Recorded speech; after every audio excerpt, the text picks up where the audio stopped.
ಒಂದು ಬಿಳಿ ಕುದುರೆ ಇರ್ತದೆ ದರ್ಶನ್ ಅವ್ರದ್ದು, ಸಾಕಿದ ಕುದುರೆ. ಅದು ಅಲ್ಲಿನ ವಾತಾವರಣಕ್ಕೆ ಇಲ್ಲಿಂದ ಜರ್ನಿ ಮಾಡ್ತಲ್ಲ, ಫಸ್ಟ್ ಡೇನೇ ಸತ್ತೋಗ್ಬಿಡ್ತು ಸರ್. ನಿಮ್ಮ ಮೊದಲನೇ ಸಿನಿಮಾ ಬಂದು ಸಾರಥಿ.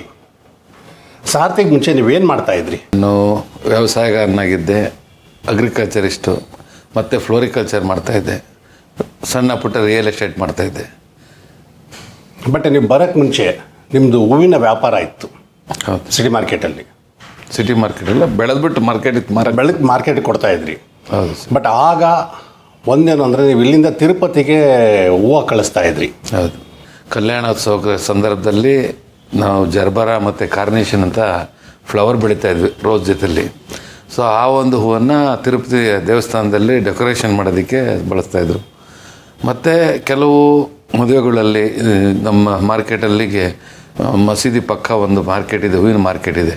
ಅಲ್ಲಿಗೆ ಬೆಳಗಿನ ಜಾವ 4 ಗಂಟೆ ತೊಗೊಂಡೋದ್ರೆ 5:30, 6 ಗಂಟೆಗೆ ಹರಾಜು ಕ್ಲೋಸ್ ಆಗುತ್ತೆ. ಆ ಒಂದು ವೃತ್ತಿನಲ್ಲಿ ತೊಡಗಿದ್ವಿ ಸರ್. ನಾನು 2007ರಿಂದ 10-11ರವರೆಗೂ ನಮ್ಮದೇನು ಸಾರಥಿ ಸಿನಿಮಾ ಮಾಡೋದಕ್ಕೆ ಮುಂಚೆ ಹೂವಿನ ವ್ಯಾಪಾರ ಮತ್ತು ಅಗ್ರಿಕಲ್ಚರ್ ಕೆಲಸ ಮಾಡ್ತಾಯಿದ್ವಿ. ಅಲ್ಲ, ತಿರುಪತಿಗೆ ಯಾವ ರೀತಿ ಕಳಿಸೋದು? ಪ್ರತಿ ದಿವಸ ಹೋಗ್ತಿತ್ತಾ ಹೇಗೆ? ಇಲ್ಲ, ಅದು ಸಾಟರ್ಡೇ ಇದ್ದರೆ ಫ್ರೈಡೇ ಏನಾಗುತ್ತೆ, ನಮ್ಮದು ಥರ್ಸ್ಡೇ ಮಾರ್ನಿಂಗ್ ವ್ಯಾಪಾರ ಮಾಡಿಕೊಂಡು ಅವು ಇದರಲ್ಲಿ ಏನು ನಮ್ಮ ಬೊಲೆರೋ ಗಾಡಿನಲ್ಲಿ ತೊಗೊಂಡೋಗ್ತಾಯಿದ್ವಿ ಫ್ರೀಯಾಗಿ. ಬೇರೆ ನೀವು ಸ್ವತಃ ಮಾಡ್ತಾ ಇದ್ದಿದ್ದು? ನಾವು ಹಬ್ಬ ಹುಣ್ಣಿಮೆಗಳಲ್ಲಿ ನಾವು ಒಂದು ಸತಿ ಫ್ರೀಯಾಗಿ ಕೊಡ್ತಾಯಿದ್ವಿ, ತಿಂಗಳಿಗೆ ಒಂದು ಸತಿನೋ 15 ಆ ಥರ ಒಂದು ಕೊಡ್ತಾಯಿದ್ವಿ. ಬೇರೆ ದಿವಸದಲ್ಲಿ ಬೇರೆಯವರು ದುಡ್ಡು ಕೊಟ್ಟು ತೊಗೊಂಡೋಗಿ ದೇವ್ರಿಗೆ ಅಲಂಕಾರ ಮಾಡ್ತಾಯಿದ್ವಿ. ನಮ್ಮದು ಅಡಿಕೆ ತೋಟ ಇದೆ, ತೆಂಗಿನ ತೋಟ ಇದೆ. ನಾನು ವ್ಯವಸಾಯಗಾರನ ಮಗನಾಗಿ ನಮ್ಮ ತಂದೆ ಮಾಸ್ಟ್ರು ಕೂಡ. ಸೊ ಅವರು ಮಿಡ್ಲ್ ಸ್ಕೂಲ್ ಹೆಡ್ ಮಾಸ್ಟರ್ ಆಗಿದ್ದರು ಮತ್ತು ನಾಟಕದ ಮಾಸ್ಟ್ರು ಕೂಡ ಆಗಿದ್ದರು. ಆ ಒಂದು ಸಂದರ್ಭದಲ್ಲಿ ನಮ್ಮ ಮನೆಯಲ್ಲೇ ಸ್ವಲ್ಪ ಹೇಳಬೇಕು ಅಂದರೆ ಈ ಬಣ್ಣದ ಸ್ವಲ್ಪ ನಂಟಿದೆ. ಯಾವ ರೀತಿ ಅಂದರೆ ನಮ್ಮ ತಂದೆ ಸ್ಕೂಲ್ನಲ್ಲಿ ಮಾಸ್ಟರ್ ಆದರು, ನಾಟಕ ಪಾತ್ರಗಳು ಮಾಡ್ತಾಯಿದ್ರು. ಅದೇ ರೀತಿ ನಾಟಕದ ಮಾಸ್ಟ್ರು ಕೂಡ ಆದರು. ನಮ್ಮಣ್ಣ ದೊಡ್ಡಣ್ಣ ಬಂದು ಅರ್ಜುನನ ಪಾತ್ರ ಮಾಡ್ತಾಯಿದ್ರು, ಕರ್ಣನ ಪಾತ್ರ ಮಾಡ್ತಾಯಿದ್ರು. ಚಿಕ್ಕಣ್ಣ ಬಂದು ದುರ್ಯೋಧನ ಪಾತ್ರ ಮಾಡ್ತಾಯಿದ್ರು. ನಾನು ಅವಾಗ ಮಿಡ್ಲ್ ಸ್ಕೂಲಲ್ಲಿ ಓದಬೇಕಾದ್ರೆ ಹೆಣ್ಣು ಪಾತ್ರ ಮಾಡಿದ್ದೆ, ಉತ್ತರೆ ಮಾಡಿದ್ದೆ. ಇನ್ನೊಂದು ನಾಟಕದಲ್ಲಿ ಬೇರೆ ಸಖಿ ಪಾತ್ರ ಮಾಡಿದ್ದೆ. ತದನಂತರ ಅಭಿಮನ್ಯು ಮಾಡಿದೆ. ಅದಾದ ನಂತರ ನಾನು ಸಹ ದುರ್ಯೋಧನ ಮಾಡಿದ್ದೆ 3-4 ಬಾರಿ. ಈ ಬರೋದಕ್ಕೆ ಅದು ಒಂದು ಇನ್ಸ್ಪಿರೇಷನ್ನು. ಈ ಸಿನಿಮಾ ಇಂಡಸ್ಟ್ರಿ ಸೆಳೆತ ನಿಮ್ಗೆ ಈಗ ಸ್ಟಾರ್ಟ್ ಆಯಿತು ಸರ್? ಆ್ಯಕ್ಚುಲಿ ಹೇಳಬೇಕು ಅಂದರೆ ಇದು ಆಕಸ್ಮಿಕವಾಗಿ ಬಂದೆ. ಮೊದಲು ನಮ್ಮ KCN ಚಂದ್ರಣ್ಣ ಅವರು ನಮ್ಮ ಭಾವರಾಗಬೇಕು. KCN ಚಂದ್ರಶೇಖರ್? ಹೌದು, KCN ಚಂದ್ರಶೇಖರ್ ಅವರು. KCN ಗೌಡರು ನಮ್ಮ ದೊಡ್ಡ ಮಾವರು.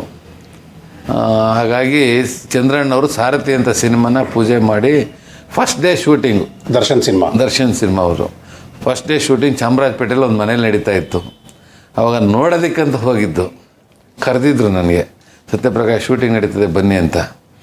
ಸೊ ಆ ಒಂದು ನೋಡೋಕೆ ಹೋದಾಗ ನನಗೆಲ್ಲ ಒಂಥರ ಇಷ್ಟು ಪ್ರೊಡ್ಯೂಸರ್ ಅಂದರೆ ಅವರಂದರೆ ನಾವು ಹೋಗ್ತಿದ್ದಂಗೆ ಚೇರ್ ತಂದು ಕೊಟ್ಟರು, ಕಾಫಿ ಬೇಕಾ ಟೀ ಬೇಕಾ ಅಂತಾಯಿದ್ರು ಅವರು. ಏನಕ್ಕಂದರೆ ಬಾ ಅಂತ ಹೇಳಿದಾಗ ರಾಜನ್ ಥರ ನೋಡ್ತಾಯಿದ್ರು. ಖುಷಿ ಏನೋ ಒಂದು ಕಡೆ ನನಗೊಂಥರ ಅದೊಂದೇ ಅಲ್ಲ, ಬಟ್ ಆ ಶೂಟಿಂಗ್ ಹೆಂಗೆ ಮಾಡ್ತಾರೆ, ಆ್ಯಕ್ಟಿಂಗ್ ಹೆಂಗೆ ಮಾಡ್ತಾರೆ. ಈಗ ನಾಟಕ ಪೌರಾಣಿಕದೇ ಬೇರೆ, ಈ ಒಂದು ಸಿನಿಮಾನೇ ಬೇರೆ. ಸೊ ಹಾಗಾಗಿ ನೋಡ್ತಾ ನನಗೆ ಆ ಕಡೆ ಈ ಕಡೆ ತಿರುಗಲಿಲ್ಲ. ಚಂದ್ರಣ್ಣ ಕೇಳಿದೆ, ಏನು ಇಷ್ಟೊಂದು ಇಂಟ್ರೆಸ್ಟ್ ನಿಮಗೆ ಸಿನಿಮಾ ಅಂದ್ರೆ? ಹೋಗೋಣ ಅಂತಂದರೆ, ಬಾ ಜೊತೆಯಲ್ಲೇ ಮಾಡೋಣ ಅಂದರು. ಇದು ಇನ್ಸಿಡೆಂಟಲ್ ಏನಂದರೆ ಆಕಸ್ಮಿಕವಾಗಿ ಹೋದಂಥ ಸಂದರ್ಭದಲ್ಲಿ ಈ ಮಾತುಗಳು ಬಂದಾಗ ಒಂದು ಚಂದ್ರಣ್ಣ ನಾನು ಮಾಡ್ತೀನಿ ಅಂದೆ. ಯಾಕಂದರೆ ನಾನು ಅವಾಗ ಸಣ್ಣ ಪುಟ್ಟ ರಿಯಲ್ ಎಸ್ಟೇಟು ಮಾಡ್ತಾಯಿದ್ದೆ, ವ್ಯಾಪಾರದ ಜೊತೆಗೆ ರಿಯಲ್ ಎಸ್ಟೇಟು ಮಾಡ್ತಾಯಿದ್ದೆ. ಸೊ ಹಾಗಾಗಿ ನನಗೆ ಎಲ್ಲ ಒಂದು ಕಡೆ ಆಯಿತು, ಯಾಕೆ ಮಾಡಬಾರ್ದು ಅಂತ ಜೊತೆಯಲ್ಲಿ ಶುರು ಮಾಡಿದ್ವಿ ಸರ್. ಅದೇ ಪಾರ್ಟ್ನರ್ಶಿಪ್ಪಲ್ಲಿ ಎಷ್ಟು ಕೋಟಿ ಹಾಕಿದ್ರಿ ಅವಾಗ ಸರ್? ಅವಾಗ ಎಷ್ಟು ಕೋಟಿ ಅಂದರೆ ಸ್ಟಾರ್ಟಿಂಗ್ ಜೊತೆಯಲ್ಲೇ ಮಾಡಿದ್ವಿ. ಸೊ ನಮಗೇನದು ಬಡ್ಜೆಟ್ ಎಷ್ಟು ಹಾಕ್ಬೇಕು ಏನು ಹಾಕ್ಬೇಕು ಅಂತ ಗೊತ್ತಿರಲಿಲ್ಲ.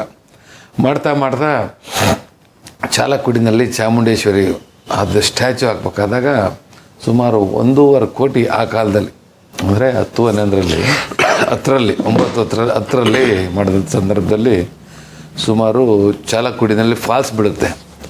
ಫಾಲ್ಸ್ ಹರಿಯೋ ನೀರಿನಲ್ಲಿ ಸ್ಟೇಜ್ ಹಾಕಿ ಸ್ಟೇಜ್ ಮೇಲೆ ಸ್ಟ್ಯಾಚು ನಿಲ್ಲಿಸ್ಬೇಕು ಸರ್, ಭಯಂಕರ ಕಷ್ಟ.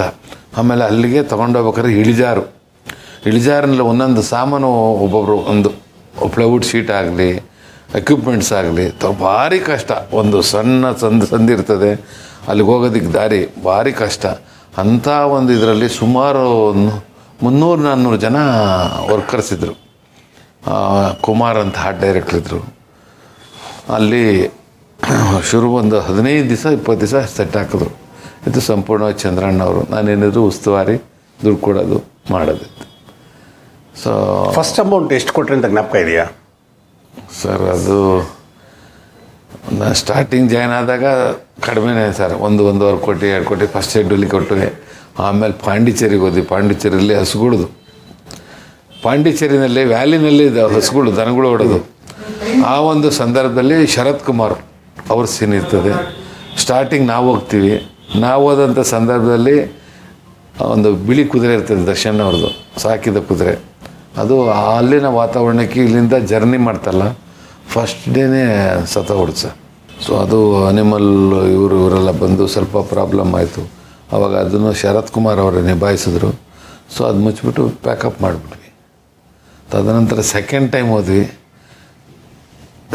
ಟೈಮ್ ಹೋದಾಗ ಕುದುರೆ ಮೇಲೆಲ್ಲ ಶರತ್ ಕುಮಾರ್ ಅವ್ರು ಬಿದ್ದರು. ಬ್ಯಾಕ್ ಬೋನು ಸ್ವಲ್ಪ ಅವರಿಗೆ ಇದಾಯಿತು, ಸ್ಪೈನಲ್ ಕಾರ್ಡಲ್ಲ, ಬೋನ್ ಅಂತೆಲ್ಲ ಏನೋ ಹೇಳ್ತಾರೆ. ಬ್ಯಾಕ್ ಬೋನಲ್ಲಿ ಸ್ವಲ್ಪ ಪೇಯ್ನ್ ಸ್ಟಾರ್ಟಾಗಿ ಏಟಾಗಿ ಅದೊಂದು 15 ದಿವಸ ಮತ್ತೆ ಪ್ಯಾಕಪ್ ಆಯಿತು. ಸೊ ಇದು ಎಲ್ಲ ನೋಡಿದ್ರೆ ನಾವೇನು ಅನ್ಕೊಂತೀವಿ, ನಮ್ಮಲ್ಲಿ ಶೂಟಿಂಗ್ ಮಾಡಿದಾಗ ಒಂಥರ ಇರ್ತದೆ, ಹೊರಗಡೆ ಹೋದಾಗ ಡಬಲ್ ಕಾಲ್ ಶೀಟ್ಗಳು ಆಗ್ತದೆ, ಟ್ರಿಬಲ್ ಕಾಲ್ ಶೀಟ್ ಆಗ್ತವೆ. ಆಮೇಲೆ ಅಲ್ಲಿ ಅಕಾಮಿಡೇಷನ್ನು, ಊಟದ್ದು. ಸೊ ತುಂಬ ಬರ್ಡನ್ ಆದಾಗ ಆಯಿತು. ಎರಡು ಸತಿ ಓದಿದ್ದಕ್ಕೆ ತುಂಬ ಬರ್ಡನ್ ಬೇರೆ ಆಯಿತು. ಸೊ ಆವಾಗ ನಮ್ಮ ಬಡ್ಜೆಟ್ ಸ್ವಲ್ಪ ಹೈ ಆಯಿತು. ಇಲ್ಲಿ ದೇವಿ ಸ್ಟ್ಯಾಚ್ಯು ಅಲ್ಲೂ ಏನಾಯಿತು ಸರ್, ಚಾಲಕುಡಿನಲ್ಲಿ ಲೈಟ್ ರಿಫ್ಲೆಕ್ಟ್ಗೆ ಏನು ಚಿಟ್ಟೆಗಳು, ಕಲರ್ ಚಿಟ್ಟೆಗಳು, ಅದು ಫಾರೆಸ್ಟ್ ಸಂಬಂಧಪಟ್ಟಂಥ ಏರಿಯಾ ನಿಯರ್. ಅಲ್ಲೂ ನಿಲ್ಲಿಸ್ಬಿಟ್ರು, ಶೂಟಿಂಗ್ ಸ್ಟಾಪ್ ಮಾಡಿಸ್ಬಿಟ್ರು. ಏನಕ್ಕೆ? ಅದೇ ನಮ್ಮ ನೈಟ್ ಶೂಟ್ ಇತ್ತಲ್ಲ, ನೈಟ್ ಶೂಟಲ್ಲಿ ಲೈಟ್ ಹಾಕ್ಬಿಡ್ತಾರಲ್ಲ, ಲೈಟ್ಗೆ ಬಟರ್ಫ್ಲೈಗಳು ಕಲರ್ ಬಟರ್ಫ್ಲೈ ಬಂದ್ಬಿಟ್ಟು ಲೈಟ್ ಬೆಳಕಿಗೆ ಬರ್ತವೆ, ಬಂದು ಆ ಕಾವಿಗೆ ಹಂಗೆ ಸತ್ತೋಗ್ಬಿಡ್ತವೆ. ಸೊ ಆವಾಗ ಅಲ್ಲಿ ಸಂಬಂಧಪಟ್ಟ ಅಧಿಕಾರಿಗಳು ಬಂದು ಶೂಟಿಂಗ್ ನಿಲ್ಲಿಸ್ತಾರೆ. ಅದು ಸಹ ಶರತ್ ಕುಮಾರ್ ಅವರು ಇನ್ಫ್ಲೂಯೆನ್ಸ್ ಮಾಡಿ ನಮ್ಗೆ ಅಲ್ಲಿ ಶೂಟಿಂಗ್ ಹಂಗೆ ಮಾಡಿಕೊಡ್ತಾರೆ. ಆವಾಗ ನೈಟ್ ಶೂಟ್ ಜಾಸ್ತಿ ಮಾಡಬೇಡಿ, ಡೇನಲ್ಲಿ ಮಾಡ್ಕೊಳ್ಳಿ ಅಂತ ಹೇಳ್ತಾರೆ. ಸೊ ಅದು ಒಂದು ಅನುಭವ. ಇಲ್ಲಿ ನೋಡಿದ್ರೆ ಈ ಥರ ಪಾಂಡಿಚೇರಿನಲ್ಲಿ ಈ ಒಂದು ಅನುಭವ. ಸೊ ಹಿಂಗಾಗಿ ಸ್ವಲ್ಪ 2 ಸತಿ ಯಾವಾಗ ನಾವು ಪಾಂಡಿಚೇರಿಗೆ ಹೋದ, ಚಂದ್ರಣ್ಣರು ಏನಂದರು, ಸತ್ಯಪ್ರಕಾಶ್ ನೀನೇ ಸಿಂಗಲ್ ಮಾಡಂಗಿದ್ರೆ ಮಾಡ್ಕೊಳ್ಳಿ ಅಂತಂದು. ಅಲ್ಲ, ಅಷ್ಟರಲ್ಲಿ ಎಷ್ಟು ಖರ್ಚಾಗಿತ್ತು? ಅಷ್ಟೊತ್ತಿಗೆ ಆಲ್ರೆಡಿ 7.5-8 ಆಗಿಬಿಟ್ಟಿತ್ತು ಸರ್. 7 ಕೋಟಿ 7.5 ಕೋಟಿ ಆಗಿತ್ತು. ಅಲ್ಲ, ಅಷ್ಟರಲ್ಲಿ ನೀವೆಷ್ಟು ಹಾಕಿದ್ರಿ? ನಾವಂದರೆ ಮಾಮೂಲಿ ಪೂರ್ತಿ ಹೆಚ್ಚು ಕಡಿಮೆ ಒಂದು 1.5 ಕೋಟಿ ಲೋನೇನು ತೊಗೊಂಡಿದ್ವಿ, 1.25 ಕೋಟಿ. ಸೊ ಮಿಕ್ಕಿದ್ದು ಚಂದ್ರಣ್ಣರು 1 ಕೋಟಿ ಹಾಕಿದ್ರು, ಮಿಕ್ಕಿದ್ದು 5 ಕೋಟಿ ಇಚ್ಚಿದ್ರೆ ನಾನು ಹಾಕಿದ್ದೆ. ಈಗ ಅವರು ಯಾತಕ್ಕೆ ಬೇಡ ಅಂತ ಹೋದರು? ಅದು ನನಗೆ ಗೊತ್ತಿಲ್ಲ ಸರ್. ಆದರೆ ನೀನೇ ಮಾಡಂಗಿದ್ರೆ ಮಾಡ್ಕೊ ಅಂತ ಹೇಳಿದ್ರು ಸರ್. ಬಿಕಾಸ್ ಯಾಕಂದರೆ ನಮ್ಮ ಫೈನಾನ್ಸು ಯಾರೋ ಬಾಂಬೆನೊಬ್ಬ 5 ಕೋಟಿ ಕೊಡ್ತೀನಿ ಅಂದ್ಬಿಟ್ಟು ಬರೀ 1.25 ಕೋಟಿ ಕೊಟ್ಬಿಟ್ಟು ನೆಗೆಟಿವ್ ಸೈನ್ ಹಾಕ್ಬಿಟ್ಟು ನಮ್ಮ ಮತ್ತೆ ಎಲ್ಲೂ ಸಾಲ ತಗೊಳಂಗೂ ಇಲ್ಲ, ಏನೂ ಇಲ್ಲ. ಸೊ ನಾವು ದುಡ್ಡು ಸ್ವಂತ ದುಡ್ಡೇ ತರಬೇಕಾಗಿ ಬರುತ್ತೆ. ಸೊ ಹಾಗಾಗಿ ಚಂದ್ರಣ್ಣ ಕೇಳಿದ್ರು, ನನಗೆ ಸ್ವಲ್ಪ ಟಫ್ ಆಗುತ್ತೆ, ನೀವು ಮಾಡಂಗಿದ್ರೆ ನೀವು ಮಾಡ್ಕೊಳ್ಳಿ ಪ್ರಕಾಶ್ ಅಂತ. ಸರಿ ಬಿಡೋಣ ಅಂತ ಹೇಳಿ ನಾನು ಮಾಡಿಕೊಂಡೆ ಸರ್. ನಾನು ಟೇಕ್ ಓವರ್ ಮಾಡಿಕೊಂಡೆ. ಸೊ ಈಗ ಟೇಕ್ ಓವರ್ ಮಾಡ್ಕೊಳ್ಳೋಕೆ ಮುಂಚೆ ಇದೊಂದು ಸ್ವಲ್ಪ ಹಿಂದಕ್ಕೆ ಹೋಗ್ತೀನಿ. ನೀವು ಸಿನಿಮಾ ಇಂಡಸ್ಟ್ರಿಗೆ ಒಳಗಡೆಗೆ ಎಂಟ್ರ್ ಆದಾಗ ದರ್ಶನ್ ಈಗ ಆಗಲೇ ಸ್ಟಾರು. ದರ್ಶನ್ನ ಫಸ್ಟ್ ಟೈಮ್ ಮೀಟ್ ಮಾಡೋದಲ್ಲ, ಏನಾಯಿತು? ಇಲ್ಲ, ದರ್ಶನ್ ಅವರು ಸ್ಟಾರ್ ಆಗಿ ಕೂಡ ಹಿಂದೆ ನಮ್ಮ ಚಂದ್ರಣ್ಣವ್ರು ಭೂಪತಿ ಅಂತ ಒಂದು ಸಿನಿಮಾ ಮಾಡಿದರು. ಆ ಭೂಪತಿ ಅಂಥ ಯಶಸ್ಸು ಕಾಣಲಿಲ್ಲ. ಅವಾಗ ದರ್ಶನ್ ಅವರು ಹೇಳಿದ್ರಂತೆ, ಸರ್ ಅದೇನು ಲಾಸ್ ಆಗಿದೆ ಅದರ ರಿಕವರಿ ಮಾಡ್ಕೊಳ್ಳಿ, ನಾನು ಇನ್ನೊಂದು ಡೇಟ್ ಕೊಡ್ತೀನಿ ಅಂತ ಹೇಳಿ ದರ್ಶನ್ ಅವರು ಅವ್ರಿಗೆ ಡೇಟ್ ಕೊಟ್ಟಿದ್ರು ಅಂತ ನನಗೆ ಚಂದ್ರಣ್ಣ ಹೇಳ್ತಾಯಿದ್ರು. ನನಗೆ ದರ್ಶನ್ ನೋಡಿರಲಿಲ್ಲ ಹೇಳಬೇಕು ಅಂದರೆ, ನೇರವಾಗಿ ನಾನು ದರ್ಶನ್ ಅವ್ರನ್ನ ಯಾವತ್ತೂ ನೋಡಿರೋ ಬರೀ ಸಿನಿಮಾ ಪರದೆ ಮೇಲೆ ನೋಡ್ತಾ ಇದ್ದೆ. ಅವರು ಶೂಟಿಂಗ್ ಹೋದಾಗಲೇ ಅವ್ರನ್ನ ನಾನು ನಿಜವಾಗ್ಲೂ ನೋಡಿದ್ದು. ಎಲ್ಲಿ ನೋಡಿದ್ದು ಫಸ್ಟ್? ಚಾಮರಾಜಪೇಟೆಯಲ್ಲಿ. ಯಾವುದು ಭೂಪತಿಗೆ? ಅಲ್ಲ ಸರ್, ಇದು ಇದಕ್ಕೆ ಭೂಪತಿಗೆ ನಾನು ಹೋಗಿರಲಿಲ್ಲ, ನೋಡಿಲ್ಲ. ಭೂಪತಿ ಪೂಜೆಗೆ ಹೋಗಿದ್ದೆ, ಕರೆಕ್ಟ್ ಪೂಜೆಗೆ ಹೋಗಿದ್ದಾಗ ನೋಡಿದ್ದೆ. ಫಸ್ಟ್ ಟೈಮ್ ಮೀಟ್ ಮಾಡಿ ನೀವು ಕೋ ಪ್ರೊಡ್ಯೂಸರ್ ಒಂದಾಗ ದರ್ಶನ್ ಏನಂದ್ರು? ಅಂದರೆ ನನಗೆ ಚಂದ್ರಣ್ಣ ಹೇಳಿದ್ರು, ನನ್ನ ಬ್ರದರ್ ಇಲ್ಲ ಸರ್, ಅವರೇ ಇಂಟ್ರೊಡ್ಯೂಸ್ ಮಾಡಿಕೊಟ್ರು. ನನ್ನ ಜೊತೆಗಿದ್ವು. ಖಂಡಿತ ಅಂದರೆ ಅವ್ರು ಕೇಳ್ಕೊಂಡ್ರು, ಸೇರಿಸ್ಕೊಬೋದು ಸರ್, ನಾವು ಮಾಡೋದು ಜೊತೆ ಮಾಡೋಣ ಅಂತ. ವೈನಾಟ್ ಮಾಡಿ ಅಂತಂದ್ರು. ಅದೇನು ಬೇರೆ ಏನು ಹೇಳಲಿಲ್ಲ. ನನ್ನ ಬಗ್ಗೆ ಸ್ವಲ್ಪ ತುಂಬ ಧೈರ್ಯವಂತ, ಪೊಲಿಟಿಕಲಲ್ಲಿದ್ದಾರೆ, ಪ್ಲಸ್ ಒಳ್ಳೆ ಫ್ಲವರ್ ಮರ ಇದು ಮಾಡ್ತಾಯಿದ್ದಾರೆ, ಬೆಳೀತಾ ಇದ್ದಾರೆ, ಹಾಗೆ ಹೀಗೆ ಅಂತ ಸ್ವಲ್ಪ ಅಣ್ಣನೇ ಹೇಳಿದ್ರು, ನಮ್ಮ ಭಾವರೇ ಹೇಳಿದ್ರು. ಸೊ ಆಯಿತು ಬಿಡಿ ಸರ್, ಮಾಡಿ ಸರ್, ನಂದೇನು ಅಭ್ಯಂತರ ಅಂತ. 3 ಕಡೆ ವಿಘ್ನಗಳು, ಶೂಟಿಂಗ್ಗಳು, ತೊಂದರೆಗಳಾಗತ್ತೆ, ಬಜೆಟ್ ಏರ್ತಾ ಹೋಗುತ್ತೆ, ಭಯ ಆಯ್ತಾ? ನನಗೆ ಅವಾಗ ಇಲ್ಲಿ ಒಬ್ಬ ಪ್ರೊಡ್ಯೂಸರ್ ಅಂತ ಒಂದು ಇದರಲ್ಲಿ ಏನು ಉತ್ಸಾಹದಲ್ಲಿದ್ದೆ, ಅದು ಯಾವುದು ನನಗೆ ಗೊತ್ತಾಗಲಿಲ್ಲ. ಸಾರಥಿ ಕಂಪ್ಲೀಟ್ ಆಗತ್ತೆ, ಕಂಪ್ಲೀಟ್ ಆದಾಗ ಎಷ್ಟು ಖರ್ಚಾಗಿತ್ತು ಸರ್? ಅದು ನಾನು ಲೆಕ್ಕ ಹಾಕಿಲ್ಲ ಸರ್. ಅಂದಾಜು ಡಬಲ್ ದ ಬಡ್ಜೆಟ್ ಅಂತಾರೆ. ಅವತ್ತಿನ ದಿವಸ ದರ್ಶನ್ ಅವ್ರ ಬಡ್ಜೆಟ್ ಏನಿದೆ 14ರಿಂದ 14.25 ಕೋಟಿ ಆಗಿತ್ತು. ಎಲ್ಲರೂ ಹೇಳಿದ್ರು, ಇವನು ಯಾರೋ ಹುಡುಗ ಗಾಂಧಿನಗರಕ್ಕೆ ನಾನು ಹೋದಾಗ ಚಾಲಕ್ಕೆ ಕಾಫಿ ಕುಡಿಯೋಕೆ ಹೋದಾಗ ಹೇಳ್ತಾ ಇದ್ರು, ಯಾರೋ ಹುಚ್ಚಿನ ಥರ ಮಾಡ್ತಾವಂತಪ್ಪ, ಏನಪ್ಪ 1 to ಡಬಲ್ ಆಗಿದೆ ಅಂತೆ ಬಡ್ಜೆಟು ಅಂತ ಅವರವರೇ ಮಾತಾಡ್ಕೊಂತಿರು. ಬಟ್ ನಾನಿಂದು ಯಾರು ನನಗೆ ಪರಿಚಯನೂ ಇರಲಿಲ್ಲ, ಏನೂ ಇರಲಿಲ್ಲ. ಅರೆ ಡಬಲ್ ಆಯಿತು ಅಂದರೆ ಆಗಿನ ಕಾಲದಲ್ಲಿ 14 ಕೋಟಿ ಇದ್ದಿದ್ದು, ನಿಮ್ಮ ಬಜೆಟ್ ಆಗೋದು 28 ಕೋಟಿ ಆಯಿತಾ? ಅಲ್ಲಲ್ಲ ಸರ್, ದರ್ಶನ್ ಅವ್ರದ್ದು ಇದ್ದಿದ್ದೇ 6ರಿಂದ 7 ಕೋಟಿ ಮಾಡಬೇಕು ಅಂತ ಮಾತಾಡ್ತಾ ಇದ್ದಿದ್ದು. ನನಗೆ ಅದೇನೋದ್ರ ಬಗ್ಗೆ ಬಡ್ಜೆಟ್ ಅನ್ನೋದ್ರ ಬಗ್ಗೆ ಗೊತ್ತಿಲ್ಲ. ಬಟ್ ನನಗೆ ಖುಷಿ ಏನಂದರೆ ಲ್ಯಾವಿಸ್ ಮಾಡಬೇಕು, ಸಿನಿಮಾ ಫ್ಯಾಷನೇಟಾಗಿ ಮಾಡಬೇಕು ಅನ್ನೋದು ಒಂದೇ ಬಿಟ್ಟರೆ ಬೇರೆ ಏನು ನನಗೆ ಅದ್ರ ಬಗ್ಗೆ ಚಿಂತನೆಯೇ ಮಾಡಿಲ್ಲ. ಆಮೇಲೆ ನನಗೆ ಹೇಳೋರು, ದರ್ಶನ್ ರಿಲೀಸ್ ಟೈಮಲ್ಲಿ ದರ್ಶನ್ ಮೂವಿ ಮಾಡಿದ್ರೆ 2.5-3 ಕೋಟಿ ಅಡ್ವಾನ್ಸೇ ಬರ್ತದೆ, ತೊಂದರೆ ಇಲ್ಲ ಅಂತೇಳಿದ್ರು. ನಾನು ಒಂದು ಕಡೆ 1.5 ಕೋಟಿ ಬಾಂಬೆಯಿಂದ ಸಾಲ ಮಾಡಿದ್ವಿ, ಅದ್ರದ್ದು ಇಂಟ್ರೆಸ್ಟ್ ಸೇರಿ 2 ಕೋಟಿ ಚಿಲ್ಲರೆ ಆಯಿತು. ಅದನ್ನು ಕ್ಲಿಯರ್ ಮಾಡ್ಕೊಂಬಂದ್ವಿ. ತದನಂತರ ಪ್ರಸಾದ್ ಲ್ಯಾಬ್ದು ಯಾವಾಗ ಹಿನ್ನೆಲೆ ರಾತ್ರಿ ಏನು ನಮ್ಮ ರಿಲೀಸ್ ದಿವಸ ಅನುಭವ ಹೇಳಬೇಕು ಅಂದರೆ 2.5 ಕೋಟಿ ಬರ್ತದೆ ಅಂತ ಹೇಳಿಬಿಟ್ಟು ನಾವು ಸ್ವಲ್ಪ ಯಾಮಾರ್ತೀವಿ. ಒಂದು 80 ಲಕ್ಷ ಸಾಲ ಇತ್ತು ಪ್ರಸಾದ್ ಲ್ಯಾಬ್ದು, ಪ್ಲಸ್ ಅದರ್ಸ್ ಬೇರೆ ಎಲ್ಲ ಪೇಮೆಂಟ್ ಮಾಡಬೇಕಿತ್ತು. ಅದು ಮಾಡಿದ್ರೆ ಮಾತ್ರ ರಿಲೀಸ್ ಮಾಡೋಕ್ಕಾಗೋದು, ಇದ್ರ ಮಾಡೋಕ್ಕಾಗಿಲ್ಲ. ಅವರು ಇದೇನೋ ಅವಾಗ ರೀಲ್ ಇತ್ತಲ್ಲ ಸರ್, ಬಾಕ್ಸ್ ಕೊಡಬೇಕಿತ್ತು. ಸೊ ಹಂಗಾಗಿ ಅವತ್ತಿನ ಕಷ್ಟ ಹೇಳ್ತಿರೋದು ಸರ್. ಕಾರಣ ಏನಂದರೆ ನಮ್ಮ ಸಿನಿಮಾ ರಿಲೀಸ್ ಇನ್ನೊಂದು ಸಿನಿಮಾ ಮುಂದಿನ ವಾರನೇ 5 ದಿವಸಕ್ಕೆ ಇನ್ನೊಂದು ಸಿನಿಮಾ, ದೊಡ್ಡ ಸಿನಿಮಾ ಬರ್ತಾಯಿತ್ತು. ಸತ್ಯಪ್ರಕಾಶ್ ಅವರೇ, ಒಂದು ಶೂಟಿಂಗ್ ಕಂಪ್ಲೀಟ್ ಆಗುತ್ತೆ, ಎಲ್ಲ ಆಗುತ್ತೆ. ರಿಲೀಸ್ ಟೈಮಲ್ಲಿ ನಿಮ್ಮ ಹೀರೋ ಅರೆಸ್ಟ್ ಆಗ್ತಾರೆ, ಆಗ ಏನಾಯಿತು ನಿಮಗೆ?